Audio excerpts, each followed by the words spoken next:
আহ এত রোদ খেত হাতে থাকা যায় না, কামটা মানুষ করে কেমনে?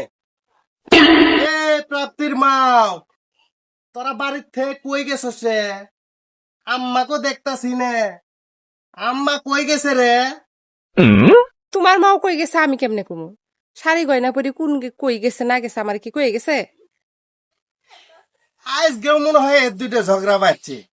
তোরা বাড়িতে তো ঝগড়াঝাটি করস কে রে? এই তো জ্বালা, ঘরে তো শান্তি নাই, বাইরেও শান্তি নাই। এখন আম্মা কই গেছে, কই খুঁজবে যাই ও তো দেখি। দেহ তো আম্মা যে কই গেল, কই খুঁজি, এত জ্বালা আমার সহ্য হয় না।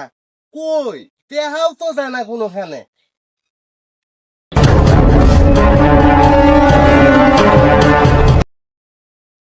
দেহ তো তামছাড়া, এই রোদের মধ্যে এই বয়সে বলে ছাগল চড়া। এই তুমি এত রোদের মধ্যে শাড়ি গয়না পরিয়ে ছাগল চড়া বেড়াচ্ছ? শাড়ি গয়না পরি আসমু না, তোর বয়স জ্বালায় আমি থাকবে পাইরে, আর আমার শাড়ি গয়না উইবার থাকবো, এই কারণেই তো পিন দিবে। তোমরা দুইজন কি এল্লা ভালা হবে না? না কেউ কারো কথা এল্লাও শুনে পাও না? সে দেখলে কি কব? এই যে সোনা গয়না পরি ছাগল চড়া বেড়াচ্ছ, তোমরা খালি মানুষের মধ্যে আমাকে ছোট করো না?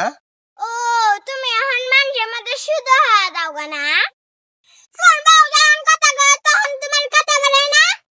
আমার চেনতে তুই যা, তোকে বাচ্চা যাও না। আম্মা যা হবার হইছে, আসো তো যাই গে। এতখানে আছে ছাগল নিয়ে। যা কি করো? তোমার বউ আমার কাম করি ভাত দেয় না, আর বস্তায় রে ভাত দাও না। আমি ছাগলে আছি, আর মান সম্মানে লাগি গেছে গা। তুমি আমার গুণের মেধা গো। তুঙ্গর যা মন ধরে তাই করিও, আমি বাদ থেকে যামুগা। এই যে গেলাম গা আমি।